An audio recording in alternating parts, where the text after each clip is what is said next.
Hi friends, welcome to Shobna Dinesh Kitchen. வாழ்க வளமுடன். இன்னைக்கு நம்ம செய்ய போறது சிக்கன் பிக்கிள், கோழிக்கறி ஊறுகாய். இத பார்க்கணும்னா வீடியோக்குள்ள போலாம் வாங்க. அதுக்கு முன்னாடி என்னோட வீடியோ பிடிச்சிருந்ததுன்னா லைக் பண்ணுங்க, ஷேர் பண்ணுங்க, கமெண்ட் பண்ணுங்க. என்னோட வீடியோஸை நீங்க ஃபர்ஸ்ட் டைம் பார்க்கறதா இருந்தா சப்ஸ்கிரைப் பண்ணுங்க. வாங்க வீடியோக்குள்ள போலாம்.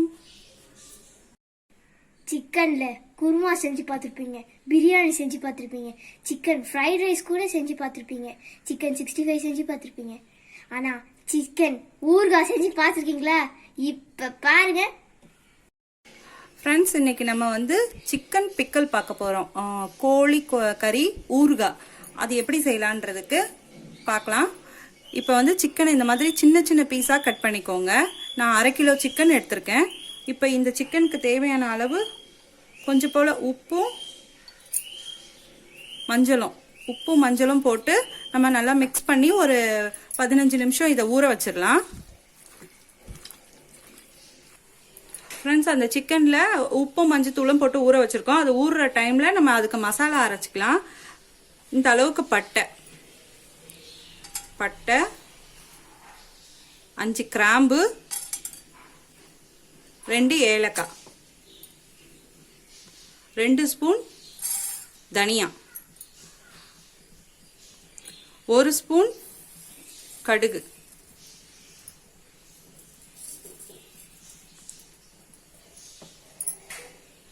1/2 ஸ்பூன் சீரகம், 1/4 ஸ்பூன் வெந்தயம். இதெல்லாம் நம்ம ஃப்ரை பண்ணிக்கலாம். இதை நம்ம லோ ஃப்ளேமில் வச்சு நல்லா 50% நம்ம இதை வறுத்துக்கணும். ஏன்னா அதில் ட்ரை ஆக்கணும், ஈரப்பசை இருக்கக்கூடாது. நம்ம ஊறுகாய் செய்கிறோம், கெட்டு போகக்கூடாது இல்லையா? அதனால இதை நல்லா ட்ரை பண்ணி மிக்சியில் பொடி பண்ணணும். அதுக்காக தான் நம்ம இதை இப்போ சூடு பண்ணி வறுக்கிறோம். 50%, அதாவது அந்த வாசனை போயிட்டு கலர் லைட்டாக சேஞ்ச் ஆகும். அது வரைக்கும் நம்ம இதை ஃப்ரை பண்ணிக்கலாம். இப்போ நல்லா கலர் சேஞ்ச் ஆயிடுச்சு. நல்லா 50% நம்ம நல்லா வறுத்துட்டோம். இப்போ இதை அமர்த்திட்டு இதை பொடி பண்ணிக்கலாம். மிக்ஸி ஜாருக்கு மாத்திக்கிறேன். இது ஆறணும்னு அரைக்கணும். நம்ம மசாலா அரைச்சிட்டு வந்துட்டோம். இதுதான் இந்த ஊறுகாய்க்கு தேவையான மசாலா. மோஸ்ட்லி நம்ம மசாலாவெல்லாம் நம்ம வீட்லயே அரைச்சிக்கணும், வெளியே வாங்காம. ஆனா அது ஸ்டோர் பண்ணி வச்சா கூட நல்லா இருக்காது. அப்பப்ப அரைச்சிக்கிட்டது தான் நல்லா இருக்கும். இப்ப நம்ம வெறும் ட்ரை பேன்ல இந்த சிக்கனை போட்டு ட்ரை பண்ண போறோம். ஏன்னா அதுல இருக்க அந்த தண்ணி சத்தெல்லாம் வெளியே வரணும். அதுக்காக பேன் நான்ஸ்டிக்கா இருந்தா இன்னும் பெட்டர். அந்த மாதிரி சூஸ் பண்ணிக்கோங்க. நான்ஸ்டிக்னா ஒட்டாம நம்மளுக்கு வரும். இது ட்ரை ஆயிடும். அதுல இருக்க தண்ணி எல்லாம் வத்துறதுக்காக தான் நம்ம இப்ப போட்டு வதக்கிட்டு இருக்கோம். பாருங்க, இந்த சிக்கன்ல இருந்து எவ்வளவு தண்ணி வருது. இந்த தண்ணி எல்லாம் வத்துறதுக்காக தான் நம்ம பிளைனா ஒரு பேன்ல ஆயில் எதுவுமே சேர்க்காம நம்ம இதை வதக்கிட்டு இருக்கோம். இப்ப அந்த தண்ணி எல்லாம் நல்லா சுருண்டு வரணும். பாருங்க ஃப்ரெண்ட்ஸ், நல்லா ட்ரை ஆயிடுச்சு. நம்ம இதுல எதுவுமே சேர்க்கல, ஆயில் எதுவுமே, வெறும் நான்ஸ்டிக் பேன்ல சிக்கன் போட்டோம். அவ்வளோ தண்ணி வந்தது. இப்ப எல்லாமே வத்திருச்சு. சின்ன சின்ன பீஸ்னா சீக்கிரமாவே நம்மளுக்கு தண்ணி வத்திடும். இந்த மாதிரி சின்ன பீஸா போட்டுக்கோங்க. ஏன்னா தண்ணி இருந்ததுன்னா நம்ம ஒரு 2-3 மாசத்துக்கு வச்சு சாப்பிட போறோம் ஊறுகாய். அதுக்காக தான் சொல்றேன், நல்லா ட்ரை ஆயிடணும். இப்ப இதை எடுத்துடலாம். இப்ப ஒரு கடாயில நான் 150 கிராம் ஆயில் சேர்த்திருக்கேன். சிக்கனை இதுக்குள்ள சேர்த்துக்கலாம். ஆயில் ஹீட் ஆனோன்னு இந்த பேன்ல சேர்த்துடலாம்.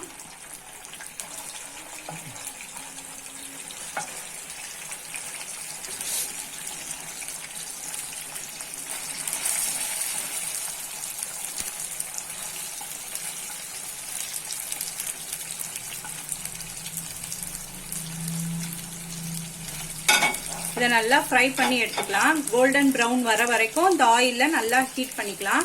ஆயில் வேணும்னா கூட இன்னும் ஊத்திக்கலாம்.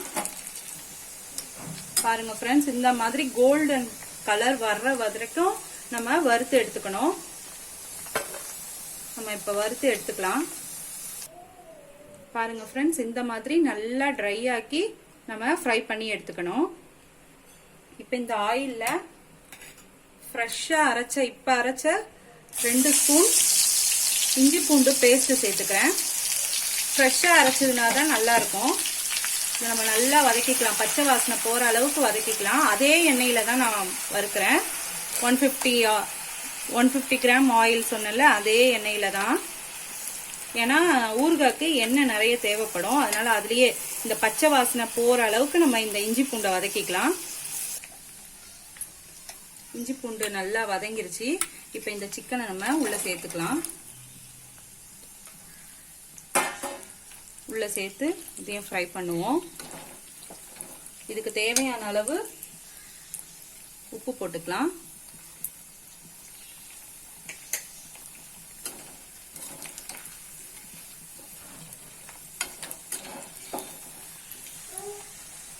இப்போ நம்ம ஃப்ரெஷ்ஷாக அரைச்சி வச்ச அந்த பொடியும் சேர்த்துக்கலாம்.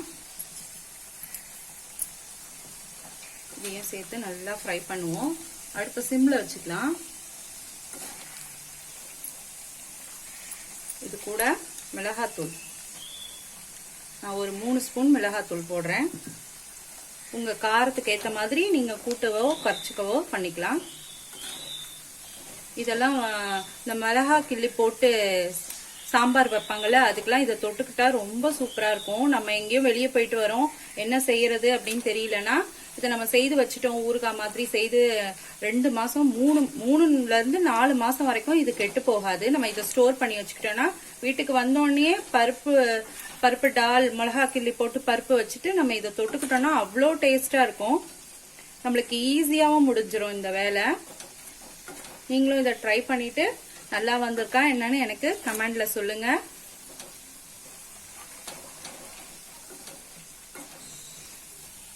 போதும், இதுக்கு மேல நம்ம இத வதக்கிட்டே இருந்தோம்னா கலர் மாறிடும், அந்த மிளகாத்தூள் வாசனை எல்லாம் வேற மாதிரி மாறிடும்.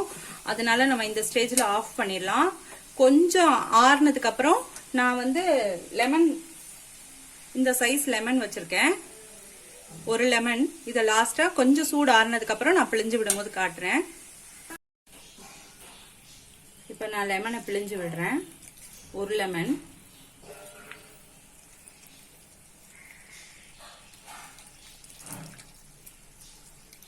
புளிப்பு டேஸ்ட்டுக்காக, நம்மளுக்கு ரொம்ப நாள் கெட்டும் போகாது. அவ்வளோதான் ஃப்ரெண்ட்ஸ், நம்ம இப்போ